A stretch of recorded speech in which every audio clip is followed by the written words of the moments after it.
Media के लिए कहना चाहूँगा।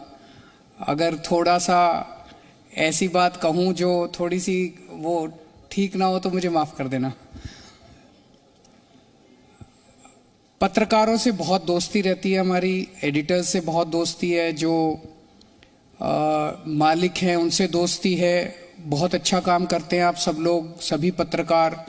कई बार बड़ी कठिन परिस्थितियों के अंदर आप लोगों को काम करना पड़ता है, लेकिन कभी कभी ये देखने को मिलता है कि चूंकि आप सब लोग तो बहुत बड़े बड़े लोगों के बीच में घूमते हैं कि कभी कभी ऐसा लगता है जैसे आम आदमी की आवाज़ से हम लोग आम आदमी के मसलों से कट जाते हैं और पार्टियां क्या कह रही हैं, नेता क्या कह रहे हैं, उसमें उलझ के रह जाते हैं।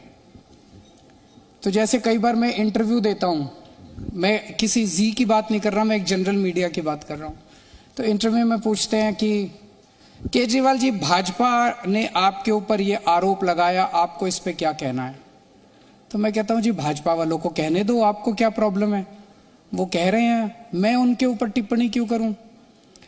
तो भाजपा के इस नेता ने आपके ऊपर ये आरोप लगाया, आपको क्या कहना है? कांग्रेस ने आपके ऊपर ये आरोप लगाया, आपको क्या उनको सबको कहने दो ना। जनता क्या कह रही है, हमें इसके ऊपर सोचने की जरूरत है, ये बहुत जरूरी है। अभी पंजाब चुनाव के दौरान मुझे याद है, एक दिन पंजाब चुनाव के दौरान आपने देखा होगा, मैं और भगवंत मान जी एक साथ इंटरव्यू दिया करते थे टीवी चैनलों को। हम दोनों बैठते थे, उनके एंकर बैठते थे, हम दोनों से प्रश्न किया करते थे।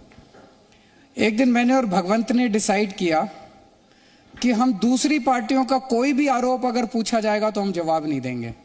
हम जवाब तभी देंगे जब जनता के मसले पे बात होगी। तो इंटरव्यू शुरू हुआ। उन्होंने पूछा, जी आपके ऊपर कांग्रेस ये आरोप लगा रही है। हमने कहा जी हमें कुछ नहीं कहना, कांग्रेस को लगाने दीजिए आरोप। चन्नी साहब ये आरोप लगा रहे हैं, आपको क्या कहना? हमने कहा जी हमें चन्नी साहब के आरोप का कोई जवाब नहीं देना। बीजेपी वाले आपके ऊपर ये आरोप लगा रहे हैं फलाना। तो हमने कहा जी हम जनता के मुद्दों पे बात करेंगे, जनता को कोई मुद्दा हो तो बताओ। एंकर सारे चुप हो गए, जनता का मुद्दा ही नहीं पता था। फिर हमने कहा कि हम आपको बताते हैं जनता के क्या मुद्दे हैं। हर आदमी चाहता है मेरे बच्चों को अच्छी शिक्षा मिले। तो क्या आप मानते हो पंजाब में स्कूलों की हालत खराब है? तो वो बोले हाँ जी खराब है। तो हमने कहा जी हमसे पूछो स्कूल कैसे ठीक होते हैं। क्या आप मानते हो अस्पतालों की हालत खराब है? बोले हाँ जी खराब है। मैंने कहा हमसे पूछो अस्पताल ठीक कैसे किए जाते हैं। जनता के मुद्दे कई बार हम भूल जाते हैं और बयान प्रतिबयान तर्क कुतर्क, इसी के अंदर पूरी राजनीति और पूरा हमारा मीडिया स्पेस घूमता रहता है। लोगों को कोई लेना देना है नहीं है कि वो उसको क्या गाली दे रहा है, फिर बदले में उसने उसको क्या गाली दी, इसने उसको क्या। गाली गलौज की राजनीति से देश भी तरक्की नहीं करता और जनता को भी कोई लेना देना नहीं है। मैं आपको एक उदाहरण देता हूं। आजकल तो टीआरपी का जमाना है, सारा टीआरपी से चलता है, जिसकी टीआरपी ज्यादा उसका वही सिकंदर। तो टीआरपी बढ़ाने की एक छोटा सा मैं मंत्र देता हूं। 2005 या 6 की बात है, हम उस टाइम में दिल्ली की झुग्गियों में, सुंदर नगरी की जो झुग्गियां, वहां झुग्गियों में एक एनजीओ में काम किया करता था। राशन की कई राशन वाले, कुछ राशन वाले राशन की चोरी किया करते थे, गरीबों के राशन की चोरी। तो हमने आरटीआई डाल के उनके सारे रिकॉर्ड्स निकलवाए। तो पता चला कई राशन वालों ने जनता के झूठे अंगूठे के दस्तखत लगा लगा के, अंगूठे लगा लगा के राशन की चोरी कर रखी है। हम जनता के पास गए, जनता से पूछा, जनता बोली जी मैं तो राशन ही नहीं लेके आया, ये मेरा झूठा अंगूठे का निशान है, ये झूठ चोरी की हुई है उसने। मैं वो सारे रिकॉर्ड लेके एक टीवी चैनल के एडिटर के पास गया। उस टाइम मुझे कोई भी नहीं जानता था। मैंने कहा जी ये बहुत बड़ी चोरी है, राशन की चोरी है, इसको जरा दिखा दीजिए आप अपने चैनल पे।